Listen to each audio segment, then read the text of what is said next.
Just to clarify also, it's titled reverse condensation. It's known under various names: summer condensation, solar-driven vapor gradients. Reverse condensation has been coined by Chris Sanders, who Neil mentioned earlier, and I'm going to go with him. Mainly because it doesn't have to happen in summer. It can happen any time of the year, and it's a potential risk throughout the year. So this is my Nigel Lawson slide, the VCL. And that's prevailing conditions in the heating season without a VCL and with a permeable insulation on the internal surface of a solid wall. Bang, you get a dew point there. Whether you're talking about partial pressures and saturate and SVP, or you're talking about dew points and temperature, the line's pretty much the same, whatever. VCL, fantastic. You've sorted out your problem. It's all gone away. Job done. Although that, as we've heard earlier, we can't have a solution that's going to be universal and is going to sort the problem out in every application. And reverse condensation is one of the issues that means that VCLs are a risk. The others are that it doesn't account for any rain absorption, it's vapor diffusion only, and it's steady state, so it doesn't account for any of these dynamic effects on the outside or the internal humidity, which can really affect what happens in the wall and affect where the moisture and relative humidity is going on at your critical interface here. So what happens? What it is the sun hits the wall, and that creates a vapor pressure gradient to the inside. And that can be up to 5,000 pascals. That's on a solid brick wall from one side to the other, simply over the 20-degree temperature difference inside to out. This is February, this BRE study, uninsulated walls. They did a study of a whole bunch of houses and looked at the ones with southwest solid masonry walls and found that the moisture content, or whatever it was, the absolute vapor pressure and the air moisture content or absolute vapor pressure went up by 8% in the houses on a sunny day versus an overcast day. So that gives you an idea of what the sort of magnitude of vapor we're talking about. So when you insulate, then you have problems because you're creating a higher temperature difference as well. This is a very unrealistic graph because it is another Glaser diagram, but it does show what can happen in terms of vapor pressure gradients. So I've taken a 30-degree external surface temperature, 20-degree internal, and that's what happens in that application with insulation here and your vapor barrier there. That's obviously never going to happen because you're not going to get sustained average temperatures of 30 degrees at the external surface. But it doesn't need to happen because it's the dynamic effects that really kick it in. This gives you a little bit of an idea about what's going on across the seasons. There's a summer profile of moisture content in a wall and a winter profile. So obviously in the winter, a whole bunch of rain. And in the summer, a lot more drying, so it spreads the moisture content throughout the wall. Usually you'd find a bit of a peak at the core. That's a bit more likely, is to have a bit of a parabola in the wall, and then this kick up here is the plaster on the internal surface. It's got a higher capillary pressure, so it draws in a bit more moisture.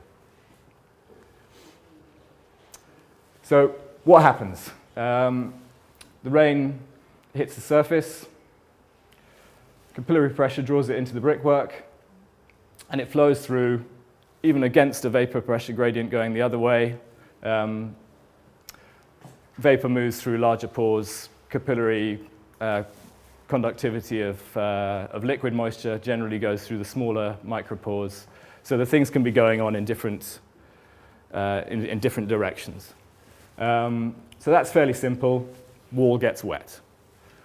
Things get a little bit more complicated when the sun comes out. Solar air temperatures you can find them in SIBSE Guide J. They can go up to 60 degrees on a dark solid masonry surface. Generally, you're talking more like 40 in the summer as a peak. But what my research had found is that peaks over 30, that's when it happens. So it's a combination of air temperature and solar irradiance on the external surface raises the temperature of the wall. And then what happens? Massive evaporation happens, but you're in a porous structure. So your rate of evaporation, then the plane of that evaporation withdraws into the brickwork, and you can only have a certain amount of evaporation going out, even at its highest rate. So therefore, you get a very high vapor pressure in the brickwork, and you get a vapor pressure gradient going the other way. So you've got massive evaporation, you've got the core of the wall, which is a bit damper, and you've got vapor pressure going that way. You've also got capillary conduction going on all the time, both from the core, externally and internally. But it's not quick enough. Vapor diffusion acts much faster than capillary conduction. It's not quick enough to allow this area here to get damper so that there's more evaporation there. Hence, again, your vapor pressure gradient goes that way. And then a key element of it is that you have some thermal inertia in the wall. So what that means is your temperature here is not that much different from your temperature in there, wherever it might be. You've got a temperature that's going to be higher than that one here. You've got all the latent heat effects as well through the wall, and you've got some moisture-dependent thermal conductivity. So basically, in this section of the wall, which in reverse condensation conditions has got a higher moisture content, you've got more conductivity. So you've also got a temperature gradient going that way.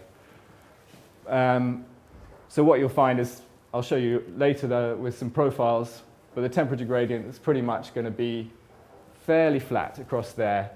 And then inside, if you've got a proactive householder who opened the window occasionally, who's following Bill's advice, you'll find that the internal temperature is obviously nothing like the sol air temperature of the surface. Hence, you get a dew point on the wrong side of your VCL. So you've specified it to sort out the problem, and it's created its own problem. Again, yeah. So you have a little bit more capillary pressure with that plaster if you've got it there, and that can accelerate that problem. So that's it in theory. So I wanted to see whether it actually worked in practice. There's been some experiments in the 80s up in East Kilbride by BRE Scotland, and I wanted to have a look and see if I could match what they were doing up there. So this is a test cell, a sealed Perspex box with a vapor barrier, pressure tested to ensure it was airtight.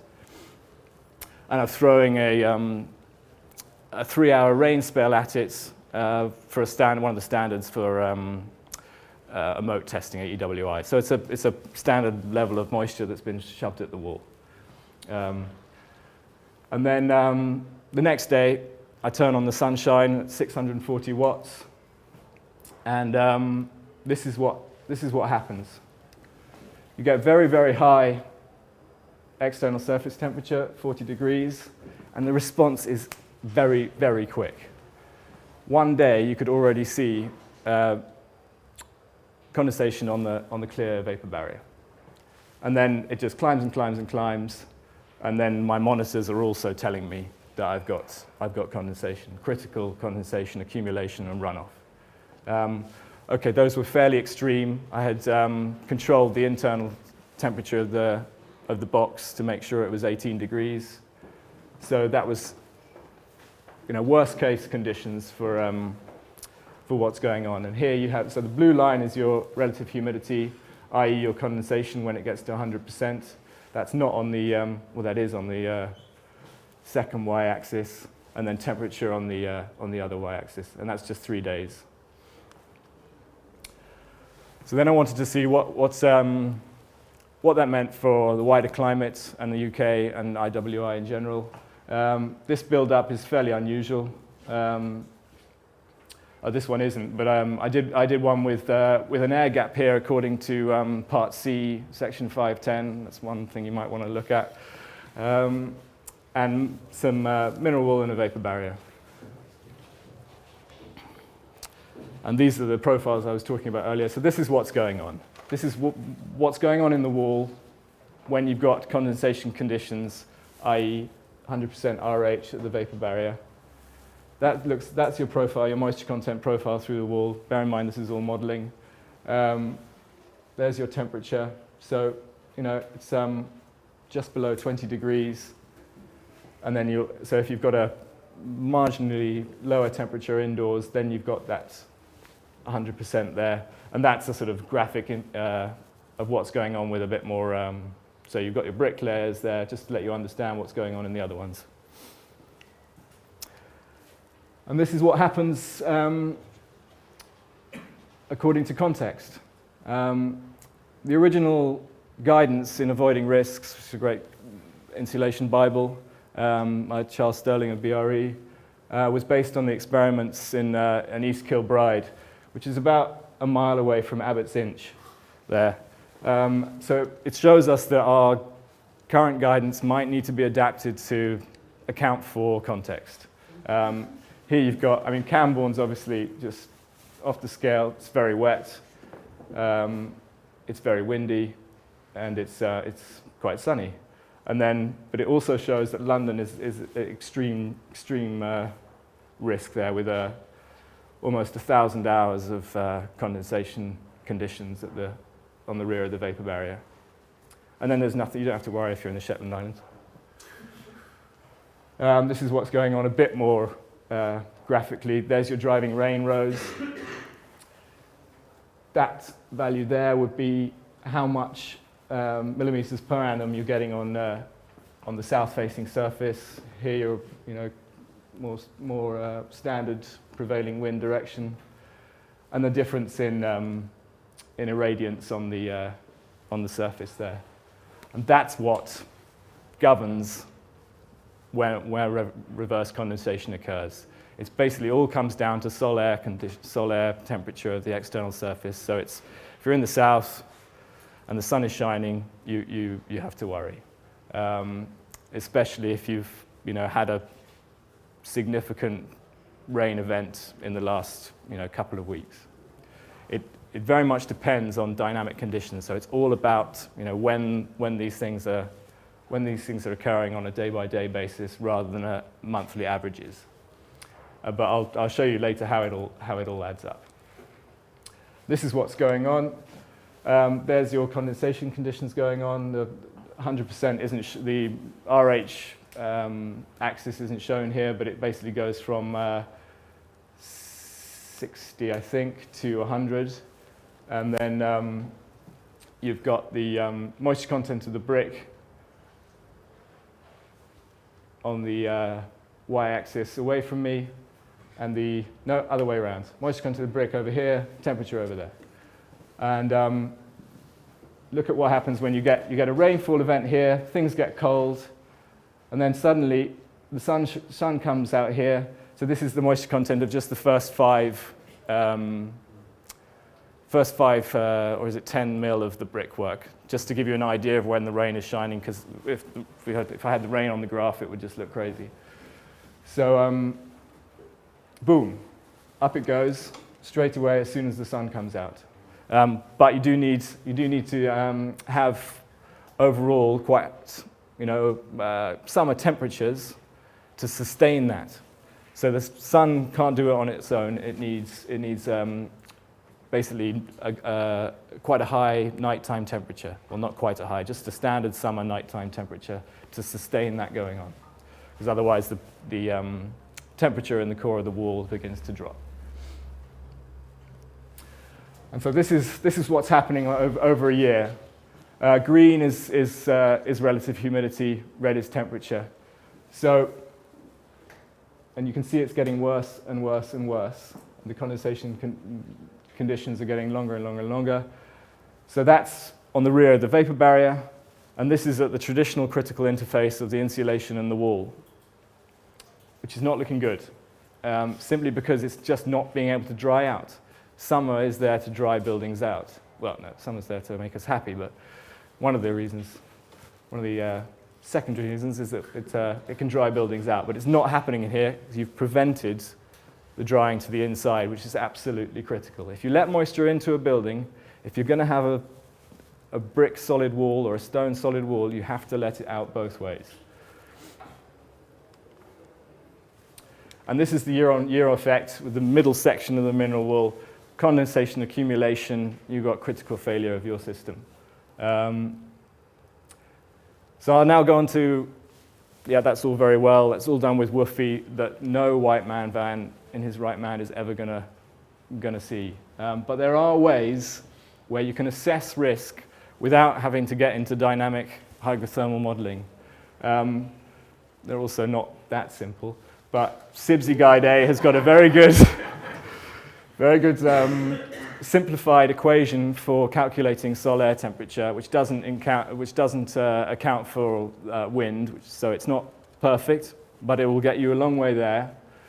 JRC have PIVGIS. I can't remember exactly what it stands for, but it's basically a PV sizing tool which will give you irradiances, and you can mix up.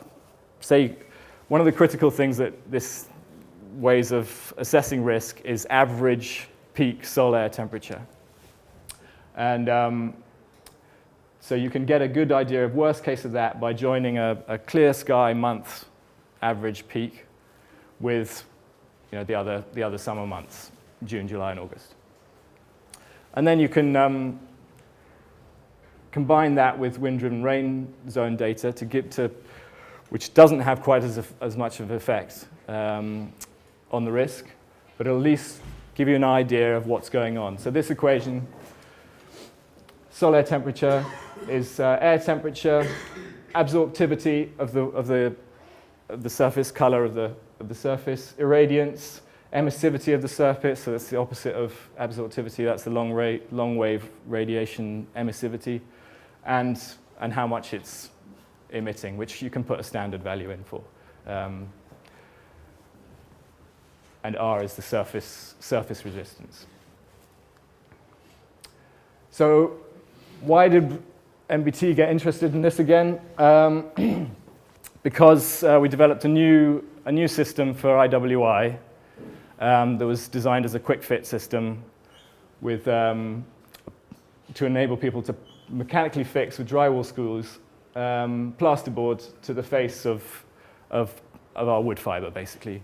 And Pavatt were developing this product for us, and we were nervous that by adding extra vapor resistance, which is this basically, we were pretty much adding a foot of air, if you're measuring these things in SD value, in terms of vapor resistance to the internal surface with a 12 mil wadge of hardboard plus plasterboard. We know Pavatt Dry works very well, and it has a mineral layer within it to manage moisture flows through the wood fiber, retard the vapor diffusion to the critical interface, and therefore prevent condensation accumulation. And when we added extra vapor resistance to the front surface, with my geeky reverse condensation background, decided that might be a problem. But it wasn't. Because we could adjust it with Pavatt. Basically, the amount of it's basically it's used to gluing two of the laminations together. In Pavatt Dry, it's no longer at the rear of the board. It's been brought to the front face, and it's been taken down by a third in terms of its thickness, in terms of its coverage rate, from 600 grams per meter squared to 240. It's a slightly different formulation. Basically, what it means is they now perform very, very similarly at the critical interface, the two systems, and we don't have to worry about reverse condensation affecting that bond between the wood fiber and the hardboard. So, implications for internal wall insulation from reverse condensation. Quite significant. reinforces Neil's earlier point about the need for more dynamic hygrothermal modeling for IWI, and that Glazer is not really appropriate for it. But it also you just need to approach a project just with this is a possibility. It's not some sort of building physicist's dream that will never happen to my project. It is a significant possibility, well, certainty, sorry. It's a certainty for any project in the southeast of England that this is something you have to think about.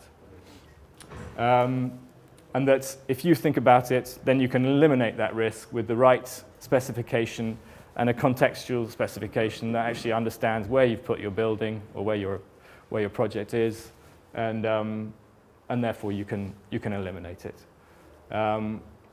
Because one of the strongest risks is the same old one about embedded timbers, but this time you've got serious condensation accumulation during a season that's absolutely perfect for fungal growth. In winter, you can go at the critical interface to humidities that are fairly high. You can't do that in summer because it's warmer, and you will get spore germination and you will get rot. And that will happen in your embedded timbers and your joist ends, and put your structure to risk. So protect the facade from the rain. Repair any pointing, maintain those rainwater goods, reduce splashback. All these things will help. Mostly it's to do with temperature, but reducing moisture content through the wall is going to help. And maximize drying potential is the key one. It needs to be able to dry out to both sides. And that's where MBT can help with the Pavatt IWI systems. Thanks.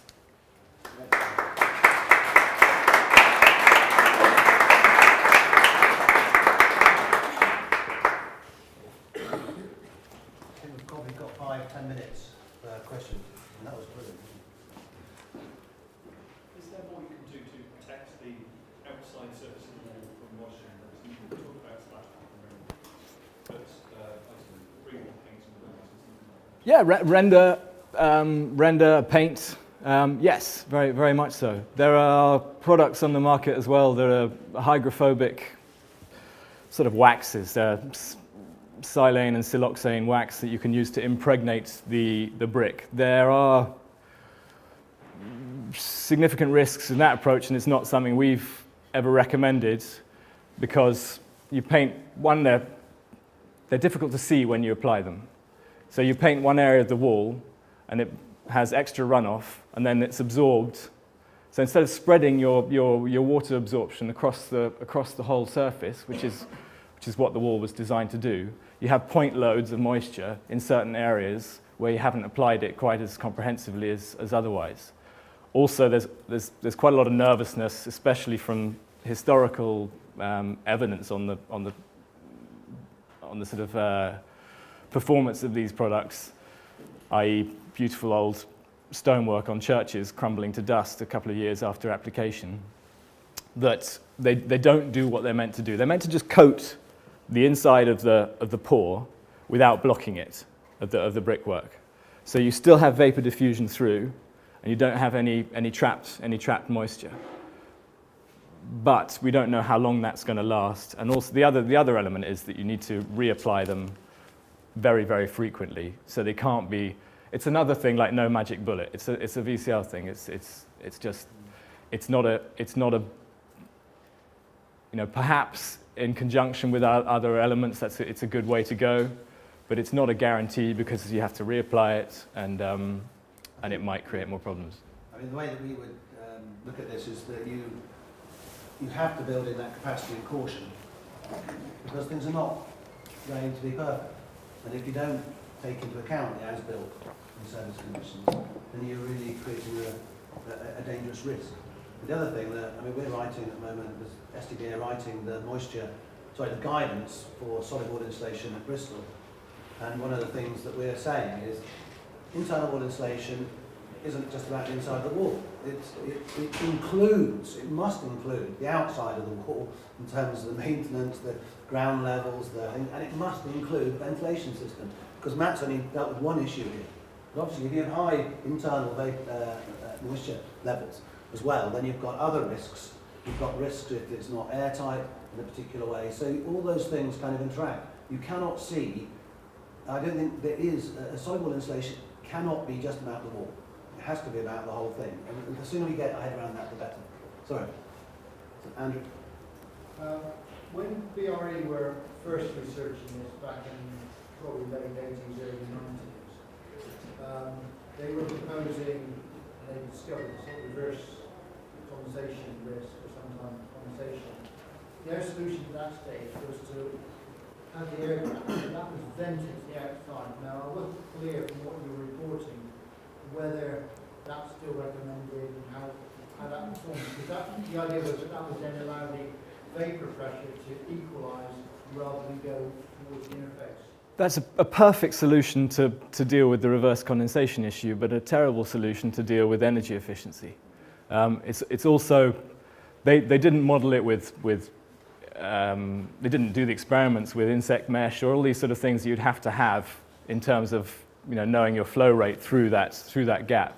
We're also finding that the sort of gaps that they're talking about, you don't get the convection that they were expecting there. But all that aside, air gaps in internal wall insulation things, especially if the flow rate wasn't quite as you expected, which is is it going to be? It's a bit like the cream. Is that going to work?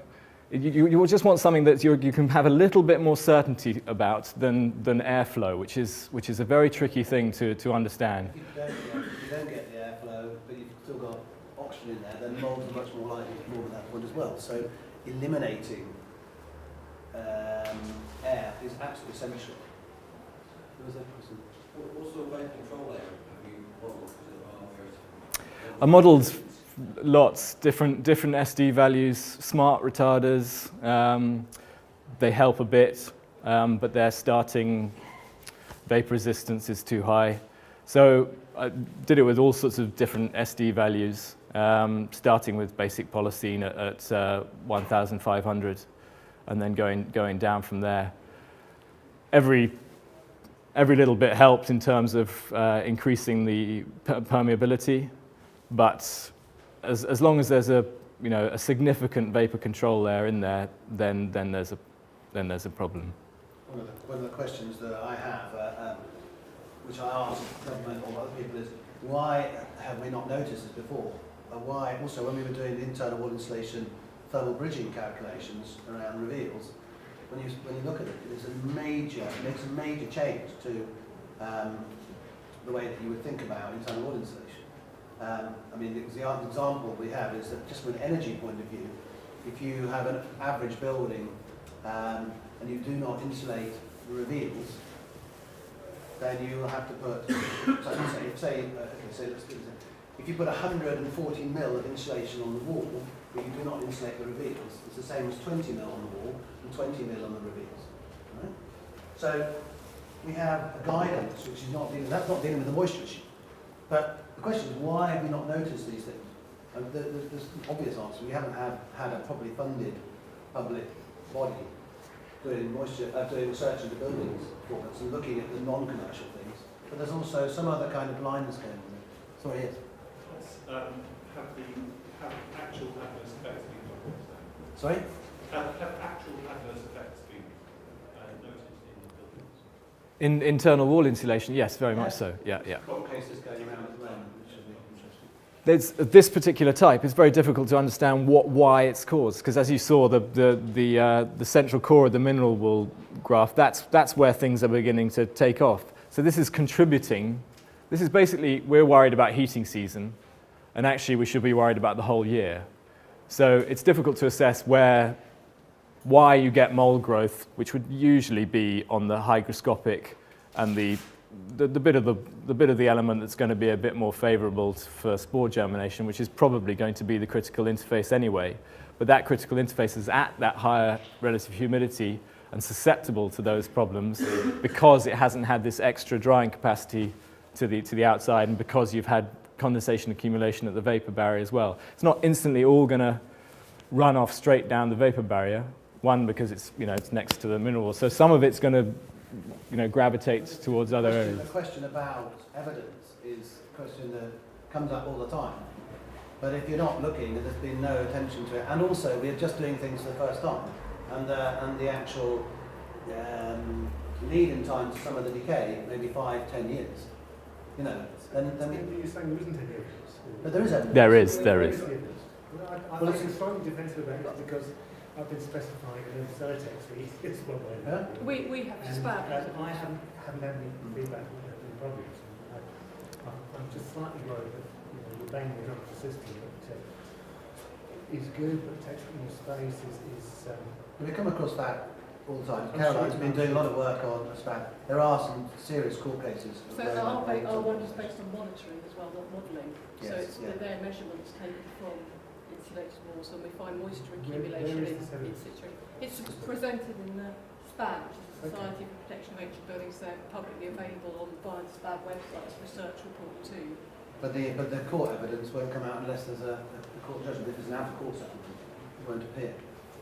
So I'm not saying that we're not, but we have to understand we're a new world here. I mean, if you have, I put closed cell insulation onto walls years ago. I put quite a small amount on. I didn't do anything about the airtightness of the building. The building actually is incredibly protected. So there's lots of situations, but I haven't looked either. Because with something like some of the mould growth and things, they'll take 10, 15, 20 years. When I was a conservation builder, you'd come across death watch beetle in buildings, and it's taken 20 years to germinate. So, and that's not to say, we're not trying to risk sort of to scare people, but there are member court cases, and we've come across places where water's pushing through the building in the middle of summer. There was one in London which Valentina went to see. But nothing ever is reported on it, because who's got an interest in doing the research? So one here, then one there, then one there. Sorry. Yeah.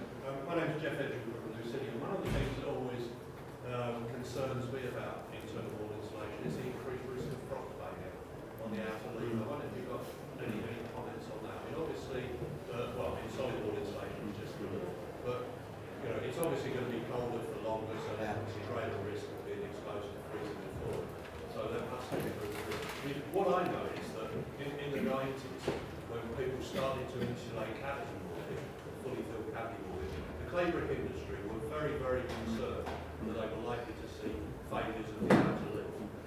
And it's no surprise really, because certainly since the war, in some years, 60% of the bricks that are being used in the outer lip were flat bricks, which are frost sensitive, and so they had major concerns that we were just going to start to see failures. Now that never happened. But what occurs to me now is when we're looking at solid wall, so inevitably we're looking at older walls where quality control may well have been poorer, and we may well just be building up problems. Do you want to answer to Caroline? I can have a shoot first. I mean, Lucidian's ceram, isn't it? Yeah. So yeah, I mean, you guys have led the way on it. But yes, I think there's potential for it. Maybe a reason to compromise on insulation thickness.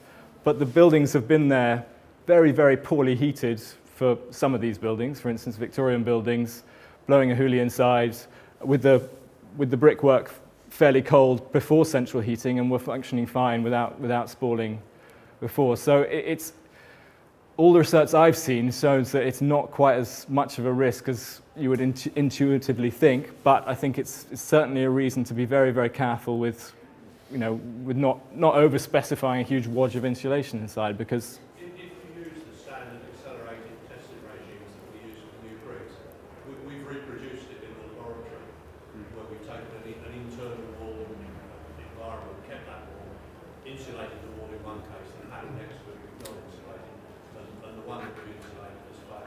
it has. Yeah. That's really interesting. Can we leave that? I want to just have last two questions. There's actually one and this lady here. Sorry. Try and get into it. Ask you about the Schreiber system. I mean, is that what you were talking about 2 or 3 times ago, or was that quite different? No, that's the sort of, well, that was the first one of those was developed around here, wasn't it? The was it was it Wedgwood or something? Who did the first ceramic tube one? Dalton. I don't think, I mean, I can't, if I'm to talk on that at length, I'm liable to be sued. So I probably won't. Yeah, let's leave it. Come back to that. I just wanted to reiterate the question, the question about what's the evidence. Well, if a wall's been insulated, it's either left, and the only point when it's going to be undone is probably when work's going to happen, and at that point you're going to go, oh, we've got a problem, and the architect or builder or whatever is just going to sort it, so it doesn't get reported. So, because once it's up and possible, the person inside the house, they've got a plasterboard wall, and they don't look behind it, and so they won't know until how long it takes for the timbers to rot and it's got to collapse.